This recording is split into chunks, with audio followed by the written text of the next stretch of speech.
Hey, yo! Yes, you! Just chill out and leave that dial right where it is on 105.7 FM.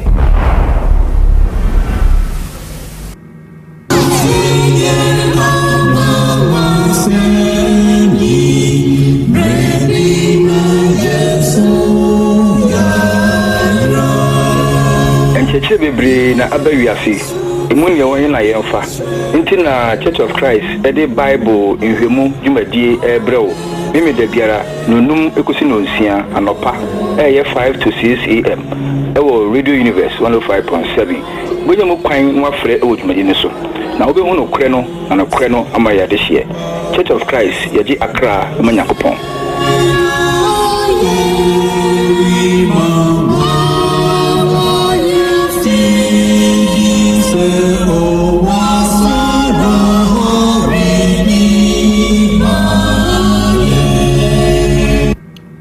adofo no mne atiefo e nyina ache esama makwaba eba Church of Christ Bible enhwemu dwumadi eso Radio Universe 105.7 ni hopon ase so ahwe nyina so amana otwe akwa pro abatu yibio na hopon edoye na sie na yekan dinda amen ene me da etosumi ensa ewo bosumi September 16 September 2017.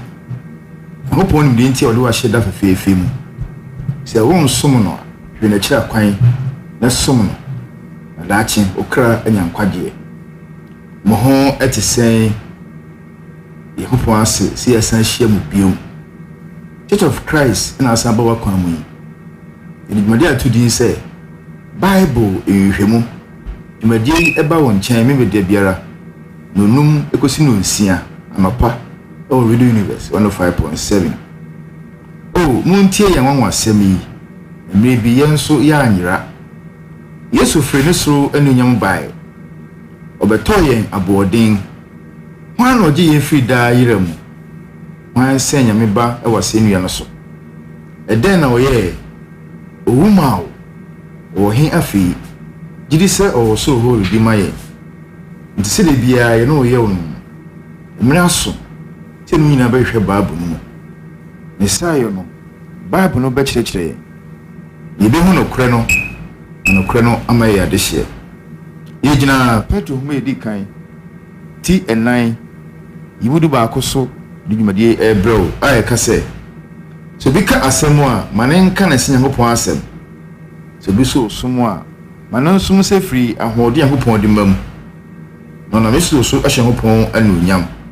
ade nyina mu ona anunyam ani tumi wona dada amen amen ye frame Joseph Afuakwa mene Anthony Otin Edu yakopon aye adom anopedi nasem ebremu me mompaye ehwo ni munyam e mawo ye okese bisa wonko ani nyame krope a wote ase na fre won san nyuma mu ena de yehu ni de yehu nyina fri bai ye nkwa shawunsa edachi shawunsa enenso shawunsa edawasi bebreba aya maye nyina na mu kwa ya wodi amaye nti yesra wonenso se kan ho na buwaye ayintimi ni dwuman no kura de hwehwe wasafo ndekiri kwa no na enedwa obia odo no kure wo pesu wonya nsam kwagie no wo hu wo fa no ho ntoso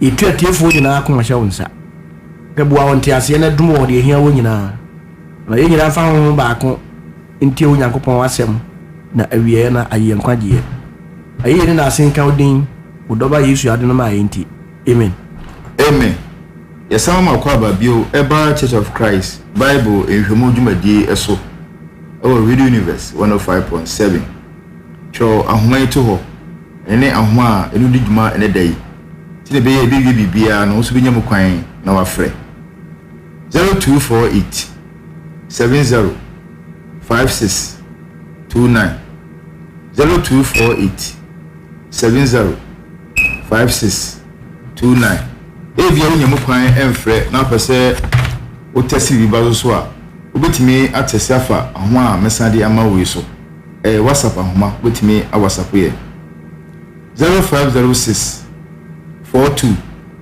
53 48 0506 42 53 48 ne de medicine na ekoso no obetimi attest bi aba bi a chirwade no obetimi attest aba yegu yedisua no so abakwasem a efa awurade asafo no ho achiri no safo a ebaaye na hyɛ nso sɛ ye no akasa Yesu Kristo ba asase so no obɛhyɛ ebo ɛno no nasuafo no wɔ hɔ no ɛsɛ obesi na safo ɛwɔ Matthew sempa tidunsia imudum wɔtwe no sɛ na menso mesew sɛ woni Petro na obotan so na bdem asafo besi na wasama do apon emu mfaso hyɛ nso Kristo ɛne ka asasem no na ne mamu a ɛyɛ bɔhyɛ ɔhyɛ ne baamu no ɛyɛ asomafo nnwuma timienu yimu baako ekosi aduanan enso no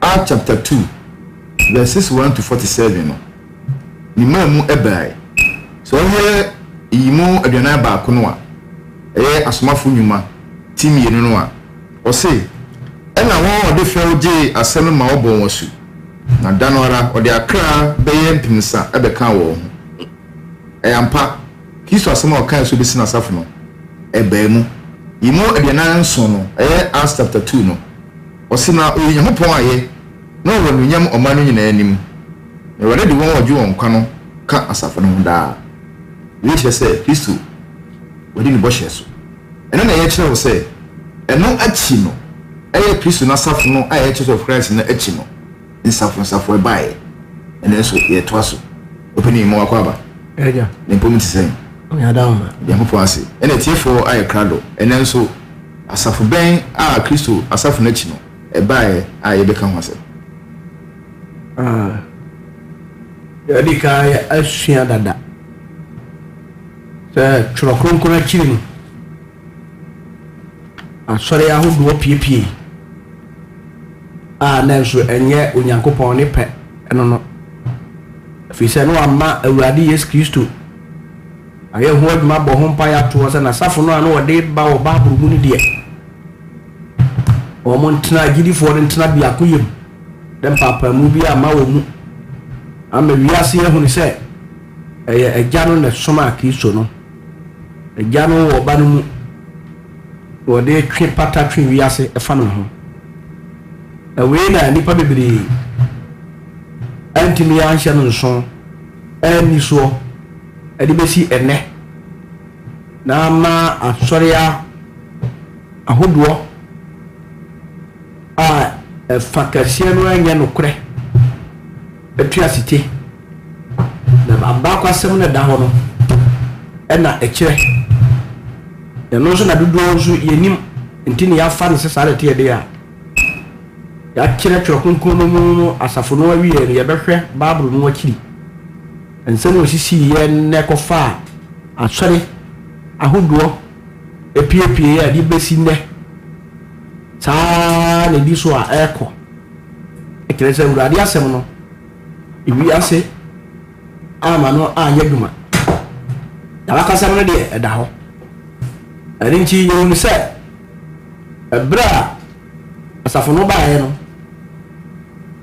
anaa Yesu yɛwo no wɔ Romanfoɔ ahenni Yesu ase wɔyɛ adwuma wɔ Romanfoɔ ahenni ase na asomafoɔ no yɛ adwuma wɔ Romanfoɔ ahenni ase enti wɔn nyinaa wuyi deɛ adwuma wɔn yɛ pie firi mu no yɛ Kristo asafo no ɛno nso wɔtintim yi ɛwɔ Roma ahenni no ase ahenni no ɛna dan n'ani tia Kristo som no ne kum Kristofoɔ wɔbɛn a wɔnyɛ hwee ɛno nti akyire ahenni no egu yi ɛfiri sɛ na asafo no wura no na de yɛ deɛ de wiase ahenni de ɛkorɔ no de santi ma ahenni no gu yi na gu yɛ no afei tumi a ɛwɔ ahenni no mu no ɛsiane sɛ na ahenni no afa asafo no akɔto ahenni no akɔnwa ho sɛ Roman aban esom na aban no aguo enti bishop so ame wo de dada asore na no wo wiase mmea nyinaa no wo na wiase tumidie so sa bedi won nsem na fe wo nya kwai ede nkyerɛkyerɛ asomafo no anka Yesu Kristo anka ede frem na enunti asafo no ani dane ye neba eno ne frem say apostate church, the church corrupted in doctrine and in practice. And from that time the empire of Rome fell and authority was in the hands of the bishops of the day.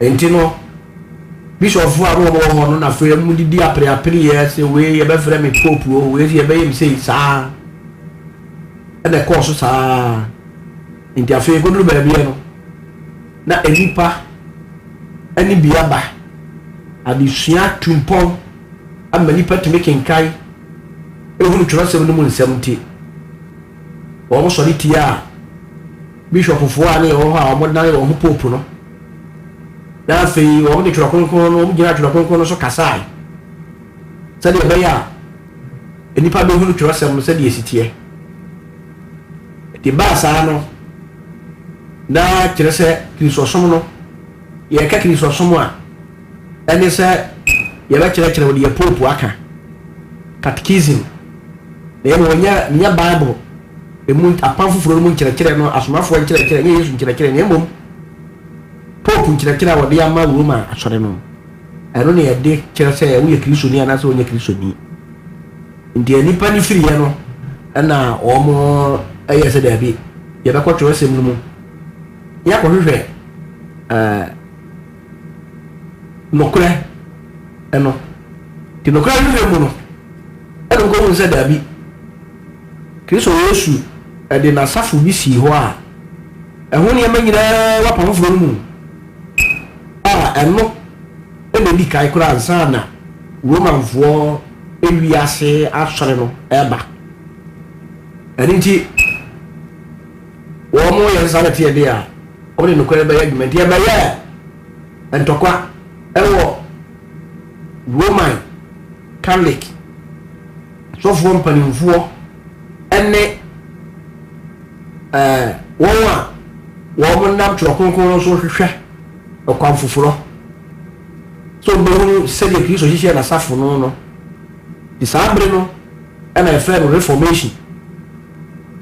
reformation a ne kyerɛ sɛ na enipa no sɛ nneɛma bi nkɔ yie ɛwɔ Roman wiase asɔre no mu ɛne nti saa bɛteɛ bi a ne twa sɛ wɔn yɛ sakyerɛeɛ hwɛ wɔn akasa no wɔn adwene sɛ wɔn pɛ sɛ wɔn te asɔre foforɔ na mmom no wɔn adwene sɛ wɔn pɛ sɛ wɔn yɛ reforms ba Roman wiase isɔsom na ɛwɔ hɔ no ɛsaa kɔ ni twere konkon no paa so na ɛno nso ɛna popefoɔ mpanimfoɔ no ampene te nipa bi tutu anamɔn ɛnso wɔn nyinaa no afei Roman wiase popefoɔ no ɛda ne wɔn ni si wɔ so mu a wɔn bɛgye adwuma bɔne a na aban Roman aban ne yɛ no ɛna si wɔn nan so sɛ wɔn bɛ kum dodo a wɔn bɛte atua sɛ wɔn ni Catholic nkyerɛkyerɛ bi yɛ wɔn nti hɔ ɛna yɛde aduru na yɛtoa so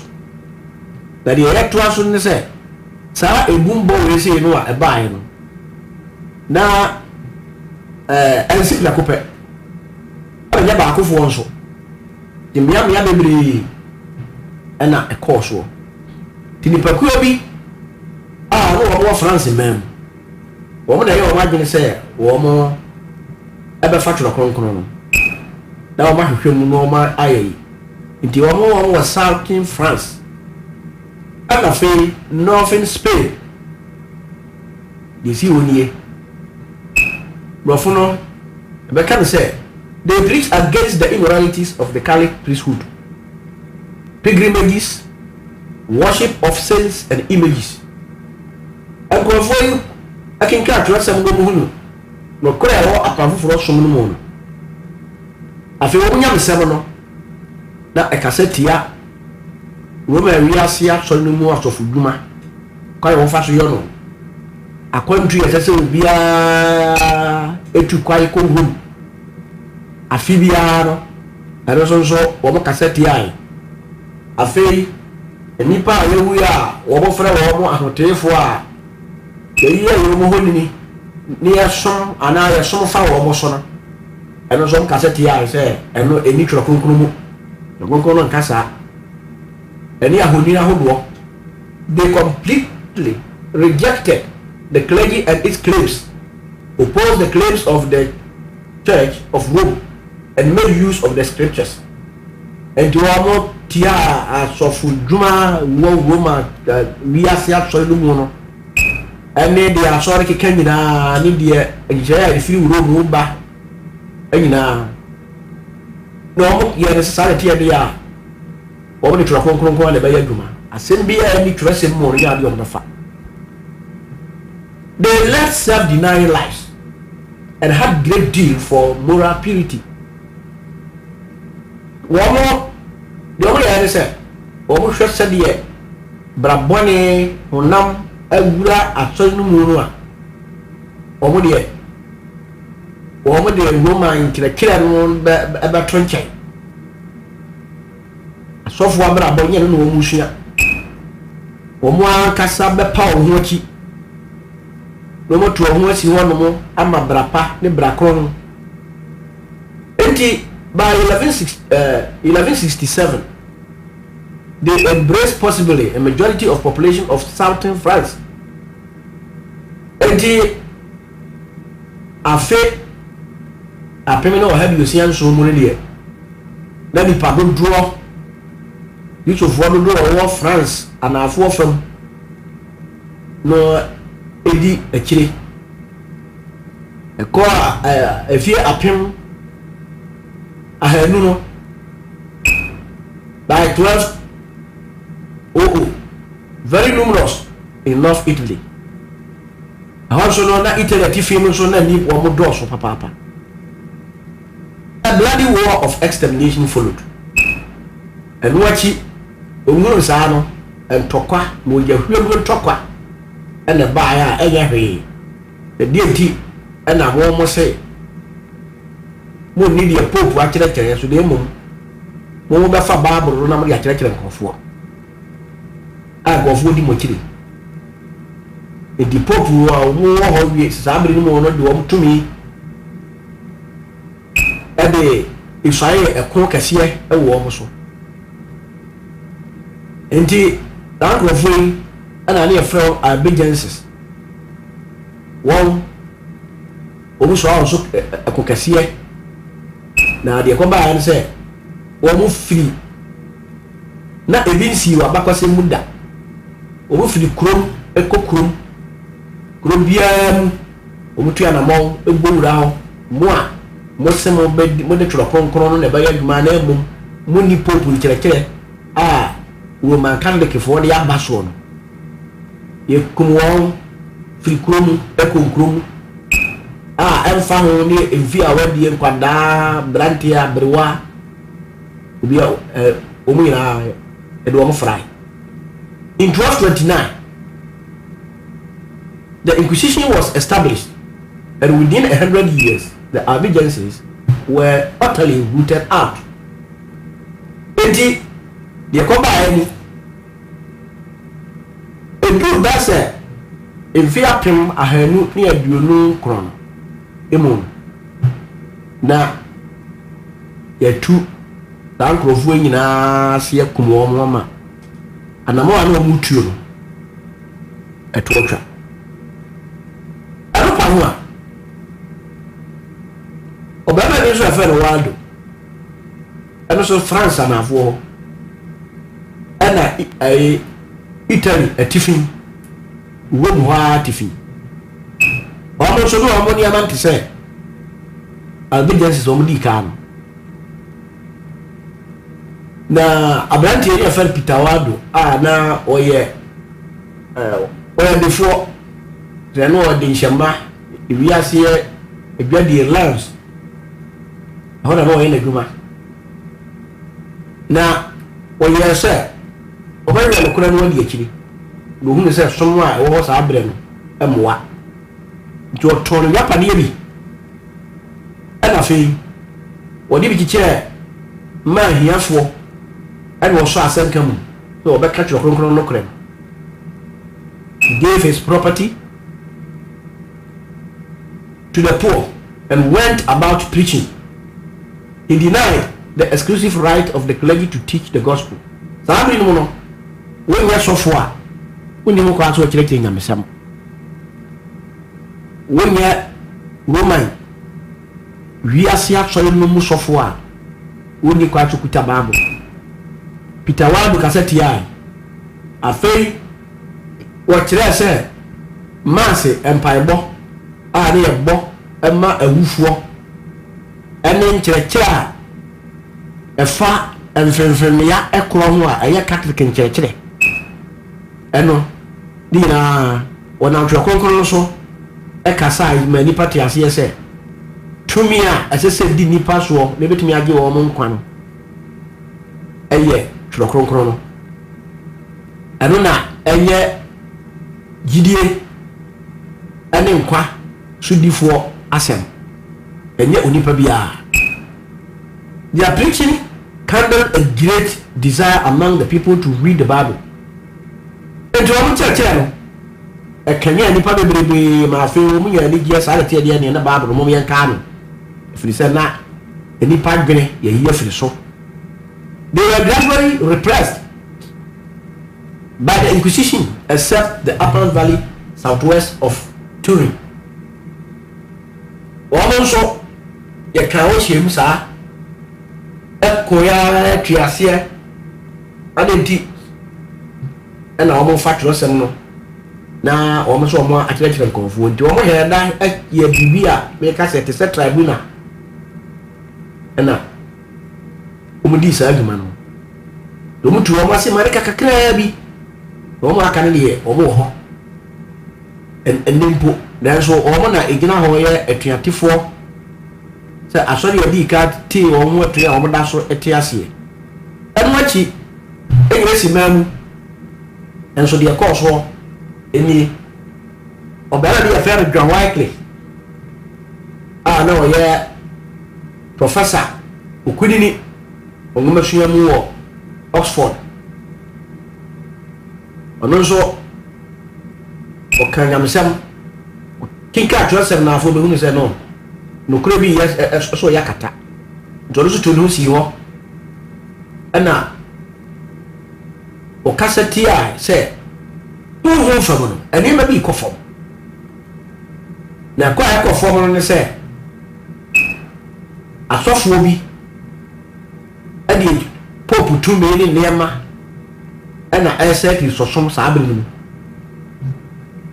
nti n'asɛm no ɛkɔtia tumi a pope kuta pope abadi akyerɛfoɔ a sɛ pope bi wu a ɛhɔ de yɛyi bi firi yɛfrɛ cardinal wɔn nso wɔn ayɛ asɔre ekyirɛkyirɛ ayɛ agyanom suban wɔn a yɛatete ɛho akɔtena abondaa mu a wɔn sɛ kronkron yɛ no ɛyɛ righteousness to separation a yɛfrɛ monks afei gyidie bi ɛwɔ hɔ sɛ communion wofa a ɛtumi dane mogya amono mu hɔ a na afei nso sɛ onipa ni kwan so wɔka ne bɔne kyerɛ Nyankopɔn anaasɛ wɔka kyerɛ ne nua biara na mmom ade sɛ Roman sɔfoɔ ɛhɔ de wɔkɔ bɔne ka ɛdi John Wycliffe ɔno nso ɛnyamesɛm no tie a saa nsɛm yi ɛnyina si maa mu he advocated the people's right to read the Bible nti wɔso no so saa de toa so sɛ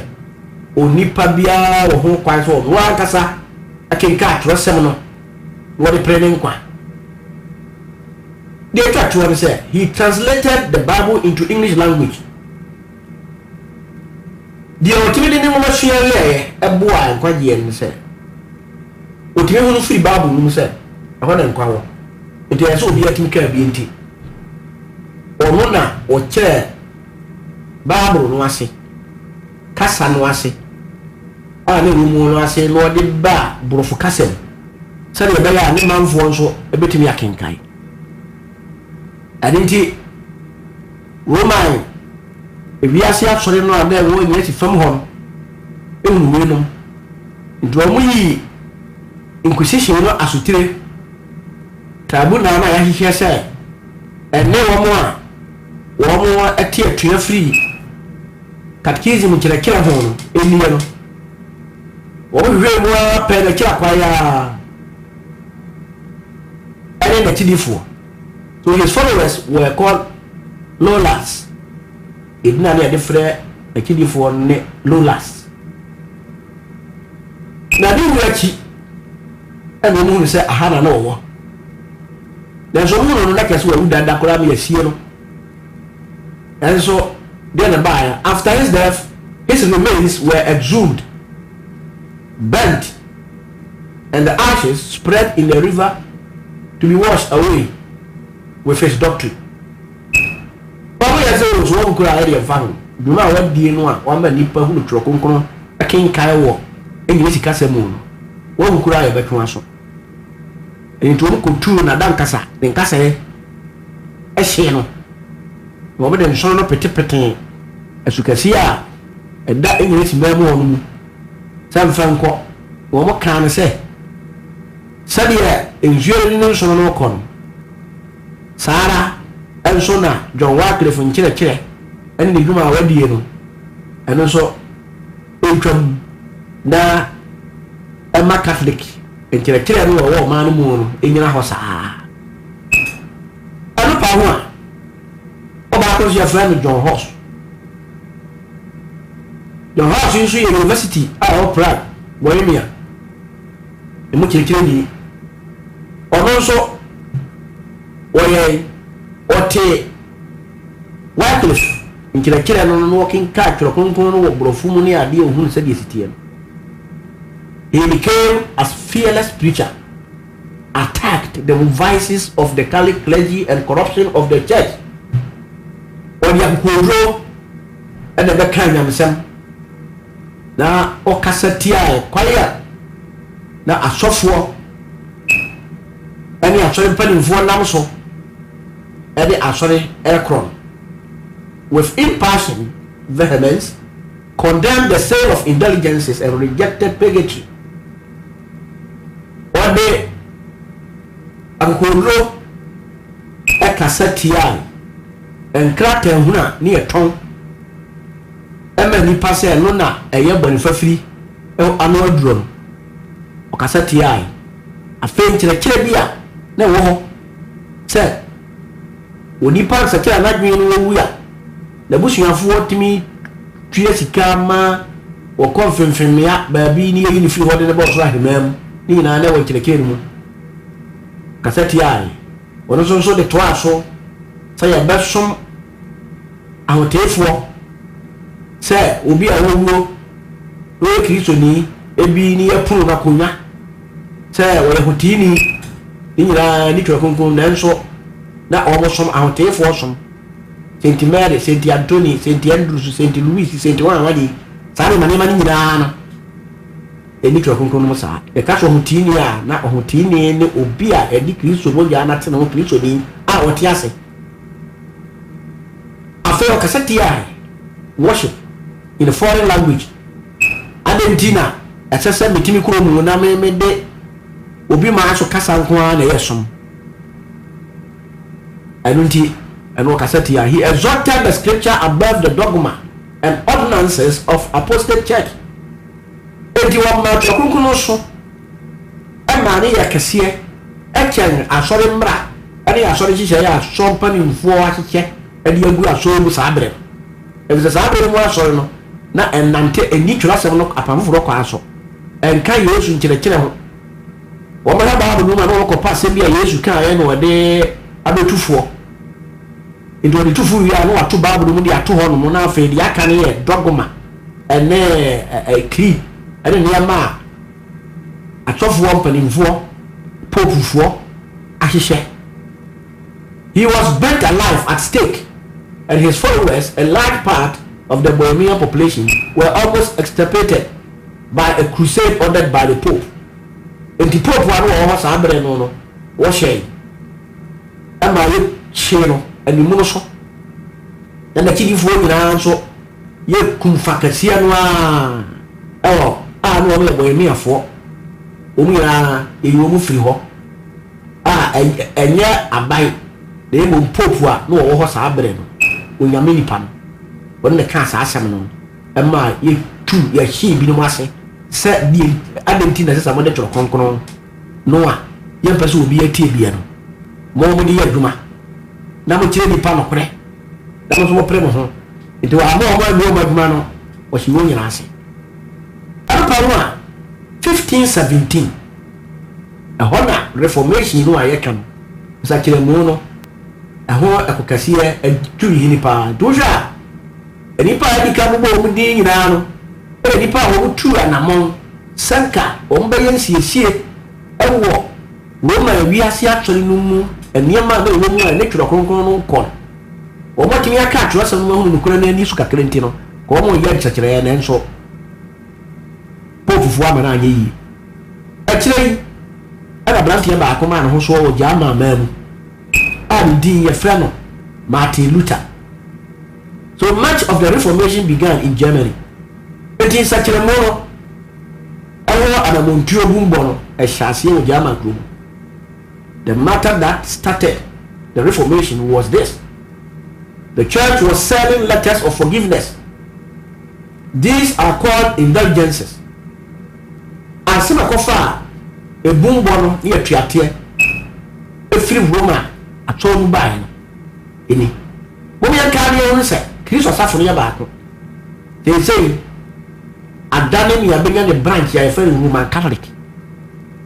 Roman Catholic no moon sono. And then some of your can appear back. And indeed, I got any Sana Montreal so day. I saw for a baba. Ah, but a free Roman church. Now the only as soon as I only say, I saw you, Sabrino. Sir, your medical but for free. No, now Sakra walking a question with a day. So we give you the Radi Acho. No, character certificate to be or her as a sour top. None of them wow. Who top it near Jessica. Pa, nobody for free. And no, Anna, a Brantia Martin Luther. Auntie as you say, Nick was and into two and among. They're not our friend indulgences. Can you believe some strange things? Sabrino Catholic form or near Mabia Gideon. They said that a sinner can't repent. As somebody carry who are one church and say, what the boy any word to Miss Akira that. They can't even do any good work to pay for their sins. And you are probably over to me here. Now they 2 hours money and why you're so cat. And you are probably was that. But most people still have a debt of sin when they die. There is a sanity. Okay, so people who know what the money can be. Ah, wait into you. They said that people must suffer in a fire of purgatory. It's a sanity as a certain people who are. You do a quite be a from ya at a phone. Now, Kohura money, I will purgatory from Yaho and Sana, Ubaniano, at Miafiho. This cleans the sinner of his sins. In this other from Mano, and Nona, a betty boy in home, Ama Waya, a Coffee Bonini. I think we need Babu Babia. Then so. A Catholic GDA Pope of what he shared it to. Then he is able to go to heaven. And he gets off fast aquadum. I was from me and son when you also remember quite accord. Of course, the teaching of purgatory is not in the scriptures. Because only science killing a literal conclusion. Bible means what's in beer. Pope Leo, our to should do. Na osi die Uchi a so da kase pa room. And we hear sika. So Pope Leo X was building a large church building in Rome. It was very expensive. He could not finish the building and to do other things. So he sent out a Dominican monk called John Tetzel to Germany to send the intelligences to raise funds. The other side they tell by no. He can't here. So the Messiah saw the and what this are and net money for free crater and church at the buy. And who was summer will be a war Dominican a man a friend John Tetzel. So Uncle Germany walk up for tour emra. The photo na walk up borrow. Aye, Sanchi tell you cratano. And walk come on yourself. No turn trauma or no fancy camera room. Oh, your friends ya saw that Cassian no more to me a bin so the IBB. A quail my dear piper. And what that? It was too quiet. It's in chain. We are seeing now. John Tetzel traveled through Germany carrying a money box and preaching purgatory for people to buy indulgences.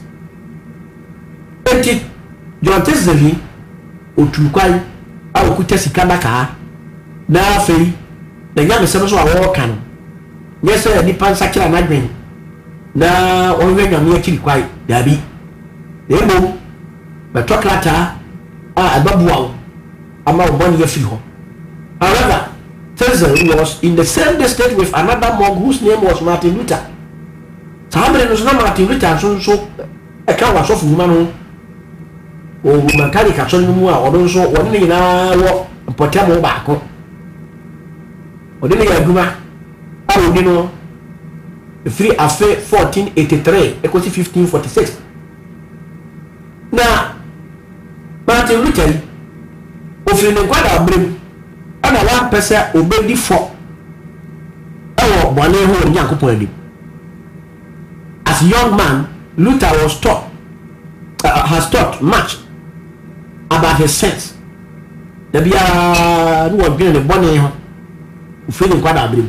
He felt very guilty before his God.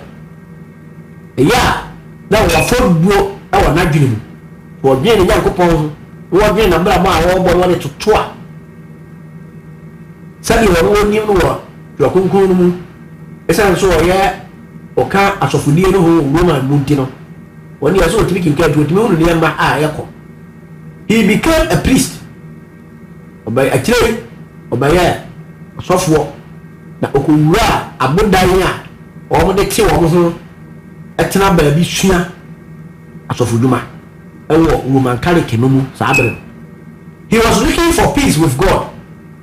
Na o fi hwe ode ne Nyankopon tem asomdue kwan do ba fa so a obedi ne bane so na watimi anya ode ne Nyankopon tem asomdue odi sofo nyina no obi a timi kyerɛkyerɛ no kura bi sɛ kwa bi da hɔ a Nyankopɔn ba Yesu Kristo apaato wɔ dada nti ogu so wɔ pere efi sɛ Catholic nkyerɛkyerɛ no ɛnkyerɛ kwa saa. As a monk, he practiced self-punishment. Enti no ayɛ ne saa ne teɛ de ane ɔno a ɔbɛfa kora bi so a ɔbɛtete nipadua no wadi ne nya na ma ne honam akɔnnɔ ɛne honam adwene na bra ase na ne honhom apagya. This was done in different ways. Of aqua rope so with a sign and I says or tete or now and I call on near the Biama and the betting Yamada in Waffle Bonim. Aqua rope is not one yes, I do my business or no do bribby or cannon play. He hurt himself. He went without food and comfort. Do bribia when he did, which said Nipperbia and the the idea be a number of people ton we who feel. Then so Sammy May or you am one or not quem. The Biano Kuta, a Hunima a buffon. Nipa was so young, sanity. He always felt guilty for sin. The Biano or did a young upon a woman's a debby, a phone. he still had no peace with God. When we let you know, when Timmy and Ya, the clear was with you. Then Luther began to study the Psalms. And Luther shall see us at the tell you, King Kai, Rosamond, and Woman. He also studied the letters of Paul. When you are King Kai was not Paul and Crata or training now about Luno. The catechism never running identity, the average of a good for. Roman, actually, more. I'm one. So he went back to read the letters of Paul to understand the meaning of what? Salvation. He began to understand something very important.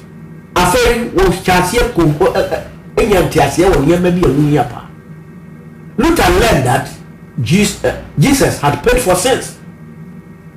A person is not saved by his own good works. Or where was not Paul and glad to have a training. What you mean say? Sir, Jesus Christ a tria bonnet Canada. That unipan so one cast out to mean your home qua. I will map out obey. Study on warrior. A person cannot pay for his own sins. Self-punishment did not take away sins.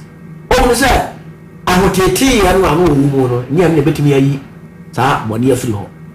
Jesus paid for sins with his perfect blood on the cross. I feel that tears yes a Christ Yesu.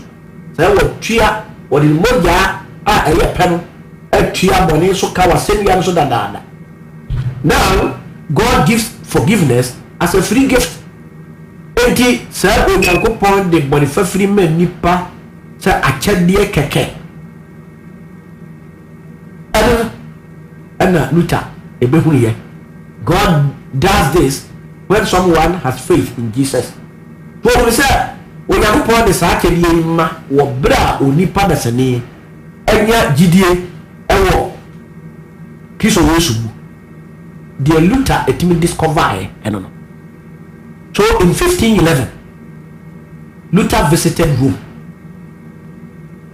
He was amazed of what he saw. Until Luther he had not been said in fear I don't want do back no. Obetua no mo wa kosra uro no akasa mu ba bia. Saa nkyereke nyina free ba no akɔhwɛsɛ de atofo duma ne son esetie. Na okohuru aninyane ne a anwanwasɛm. He saw sin and evil in the lives of the clergy. Ɔno hu bonia asɔfo mpanimfo edie. Ɔno ne ɔno sɛ wɔ dwene ne bɔne afɔ de ho no wɔ ha no no.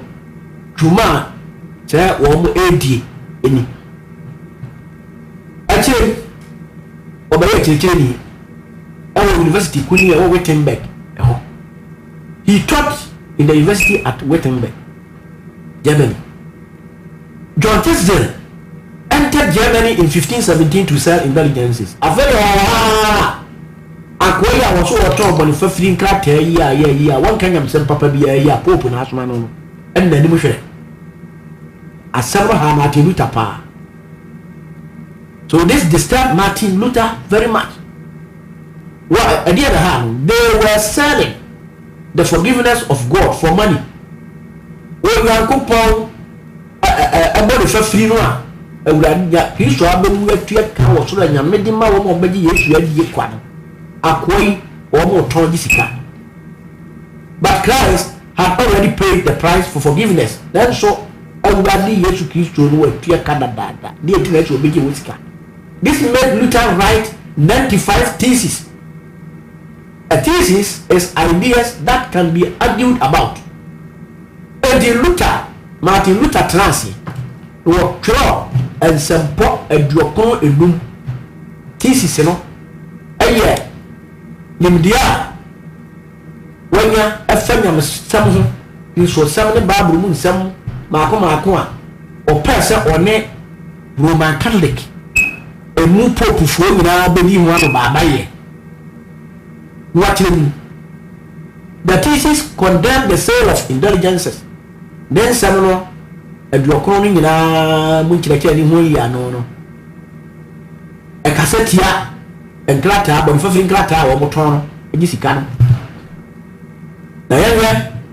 and some Makumia, not a woman. Let us look at some of the main ideas in those theses. And some part, no what, and some of your Kunu, a more Ruta. A Troy, what person will be one of Babayan, the can say a letter of intelligence cannot take away sin. Correct. Or say, sir, intelligence is a character, but if a free character certificate no more turn. 80 minutes, would you put money? Or put a bit of a Bible no a sure. Now, what could tears asking?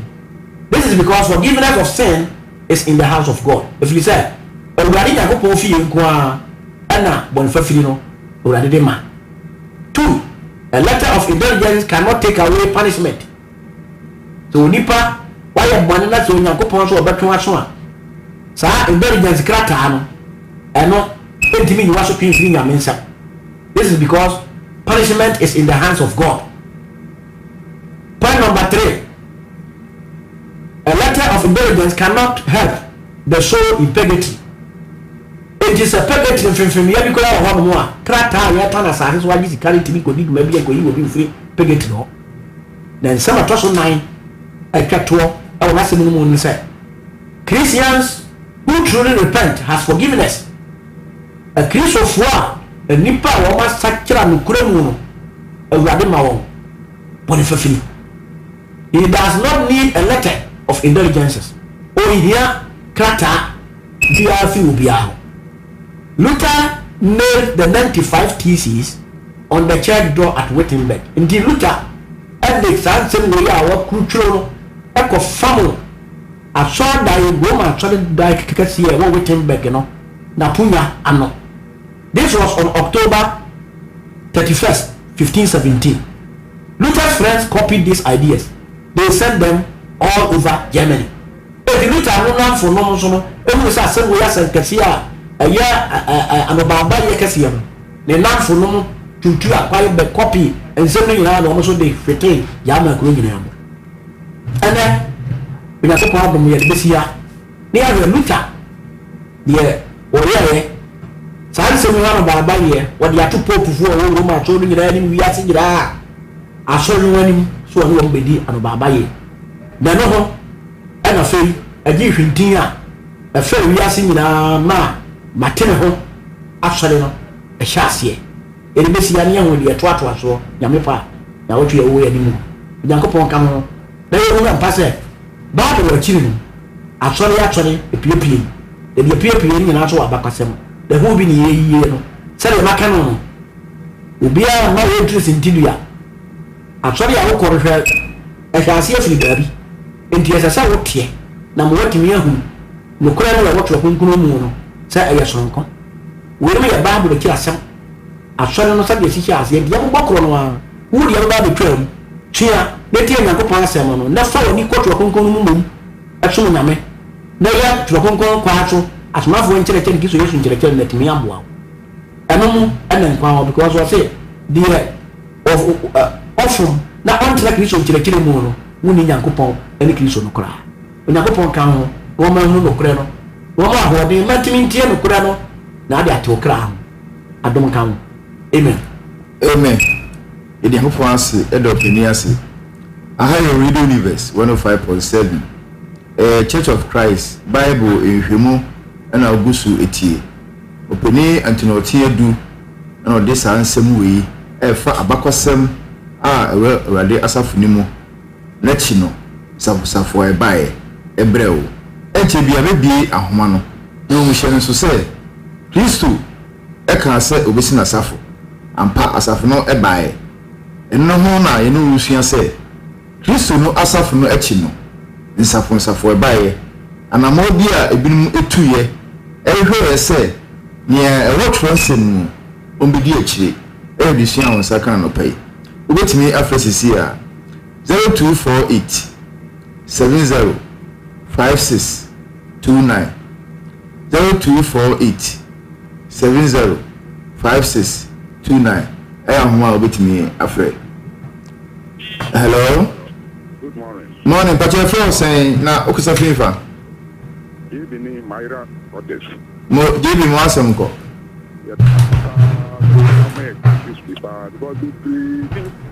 History and pay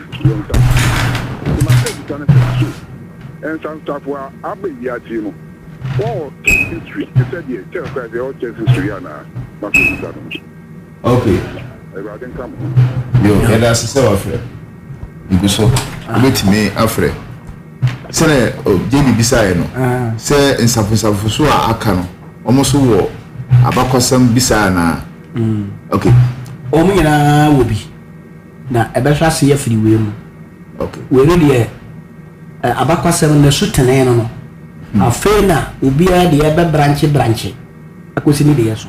Okay. Is why I kind of credit there or was abakwasam no. Yo. 0248 70 5629. Homa ya bi ni sisi a abakwasam a efawrade asafo no ho. Eno achi no nsafonsafo ebaye anama ayetu eye nia ebinum hwehwe ese ombro modern akotro nsemu akohwe asafo Bible no. Hello. Good morning, bro. Morning, but your friend saying na okosafinfa.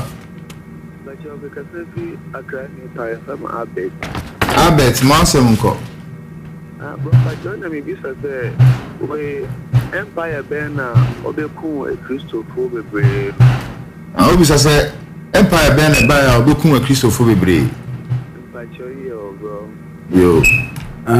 Opening. I know the Roman Empire. Roman ewiase. And a two on see a piece of force of fitiasiano. Come on ya kwa. Actually, woman is a woman to me ya and one father to room akunyano say any this was some number may room at some or some or man yitum. In the Roman Empire. That is here the year can be Empire no dey egu. Na bishops of the Catholic Church woman pɛ sɛ wɔn ni Roman nkyerɛkyerɛ na kyiri bio na mmom de twerɛsɛm no mu asɛm na bɛyɛ adwuma no afei popefoɔ ma wɔn tumi so ɛde hyɛ wɔ asesa yi. Okay.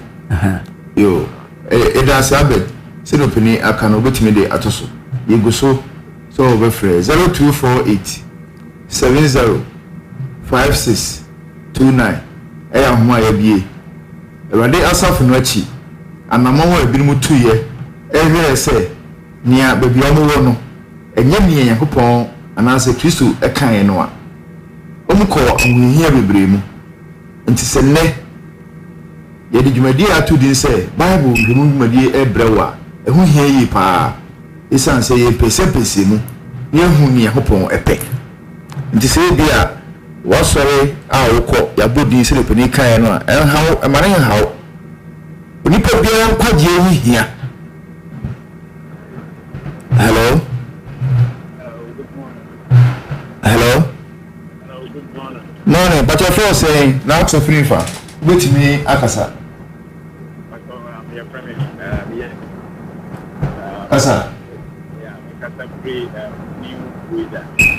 Okeni actively or additional on this. Madam Yankopon is done the way. Some of the person and that's the way. Yo, that's okay. You go so. Wait me, afraid. 0248 70 5629. I am my baby. Wait me, afraid you be a children. Openi aye crowd. Hello. Ma che phone saying na ko fever. Mpocho from Tiflos, Makasesi. Tiflos, mo asem nko. Ndem yunia musumu achimota college. Amachinye te goye nje pin. America ina emission nyuma pa uguda waye. Okay. Umide Fanta. Oda yansa kama yechinya ziya mwachin daman wasa danyo bas. Emina na adumai de kakanka obeye. Yo. So okupa won kun ya ben encourage won de won kodo na wanye. na mo so go to anka wo check history or no soft copy sa anka otum na ya oda ma check it na yansu etum ya spread it or through media WhatsApp na azina mbi nyanu na so WhatsApp na wa senkana me yo madam na anake yo that's so afraid that's it bye bye bye what be that so 0248 705629 aya homa iguso twen wo frɛ hello JB aha JB okutu quotation was obi biara one check question so too nkopon e say so be so ebo Kristo bi say go so Kristo so on to for on be nyan na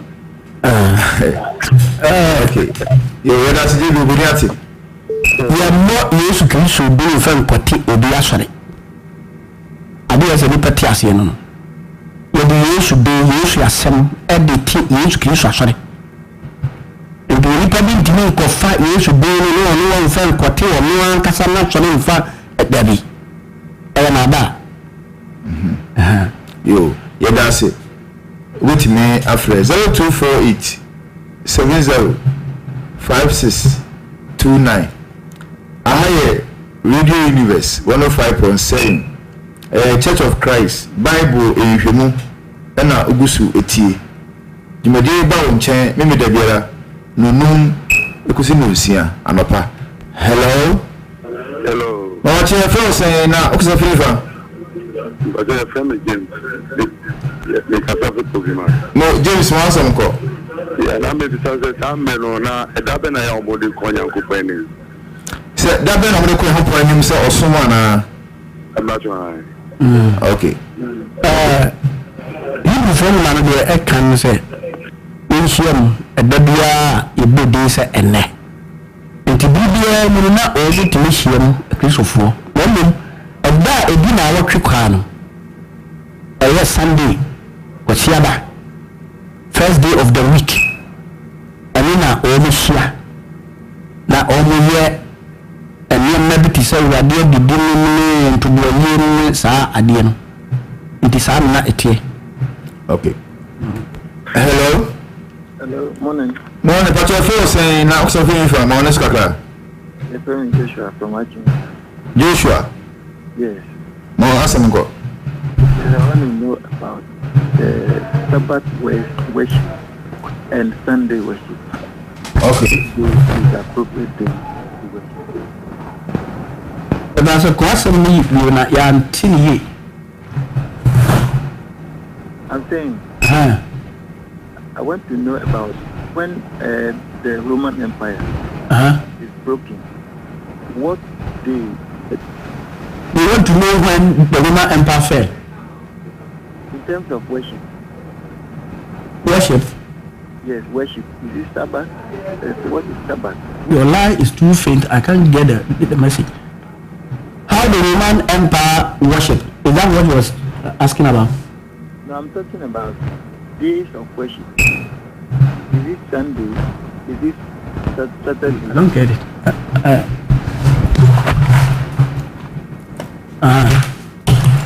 Well, so he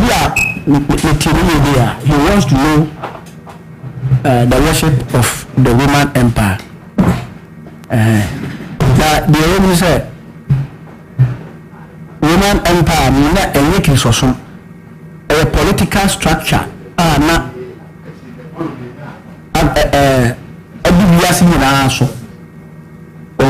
World empire, world power, political power, but it adopted Christianity later and made it state religion, and after that it changed. They changed the true doctrines of the apostles and then followed the traditions of men prepared by bishops or popes of the Catholic Church. Okay, yeah, that's it. The was being afraid for back one and you know, another friend within I see. You say, no, yes, I'm more free. I am pa, Yadamasi 0248 5629 homa obetimi afre si benya afre ni ba kwa na mi no ne do fedwuma de no asi ahaye Radio Universe 105.7 Church of Christ Bible enhwemu na ogusu etie opini Antonio Tiedu no de sansem hwehwemu abraye enchi bia ibefiri ha opini ba asem ni na tofa yeah na tofa Hello, morning. But your first say na psa fifa Send a short. But that no be say. A person Osumano na me da na ekwesi na ana ekwesi da na odesum. Na obi sa na monti ni ye no. No so kwesi ya na. Mo yina no. Okay. That's all. Now your first say. Oh, me de yaw. No, yaw. That's it. Yo. Help the basin na tofa. Enti de o say asomafo no ne Kristo nkyerɛkyerɛ pa no ɛne de yɛ Kristo asafo no ekodi ha no wo ma wi ase no onam ɛbɛwura no afei ahenia de buwa no tumi bedi popufo nsɛm na afei ɔmo so de nkyerɛkyerɛ foforo a asomafo ne Kristo anka nam de ba mu wi ase ne buwa no masua ba Renaissance ɛde bi pa nya timi nya kwa kinka atwerɛ sɛm bi tani na twerɛ sɛm nyina wɔ lati kasɛm a wonte lati a wontimi nka baabo na Renaissance na new learning no na de saa ayi nyina ba ya nipa nya kwa hu nokore no de nokore no hu no no nipa hu sɛ o saa de te de ya na Catholic nkyerɛkyerɛ no a ɛno de sɛ Kristo so nya no nti ɔmbɛkɔ baabo ɛno na Catholic popes ɛso de gyina ayɛ sɛ ɔmo mpene nti obi ka ku bonu ma bibiri osi sɛ ebedu Martin Luther no so ɛno nso no ɛkɔ ne de ɛkɔ yɛ court nsɛm anyame pa that's a no next week ebeto ano so ne ahwɛ sɛ de esi kɔ ya ɛhɔ na ɛbɛ ne nya edin FM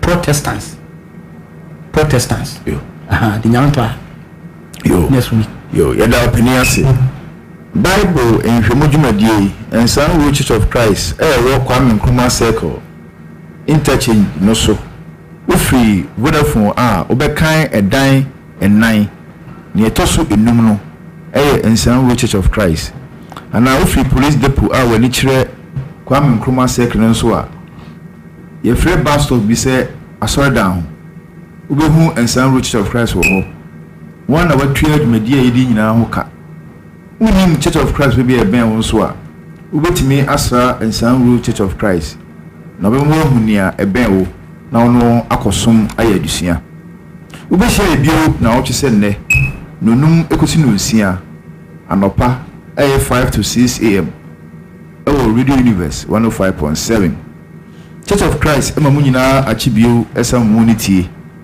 na hopo entinanim emam ohwe wo so emra wo kɔ ayie bebia wo fa ho bia no on fa wo nkɔ no fa umra asumdie mu o Kristo Yesu di mu amen yefira so a obetimi afrɛ opani Antonio Tiedu ɛwɔ ahoma yi so hyɛne so ɛne ahoma obetimi afrɛ no 0246 36 77 98 0246 36 77 98 ananse ohwe opini Antonio Tiedu no akoso ne nasua ade bi mu a obehu no ewo Church of Christ ewo odoko police quarters ewo Accra Academy opposite Matayeko ekwan no so ufi Peace Clinical obehu Church of Christ ambodo ho elubiko bebi opini Antonio Tiedu esom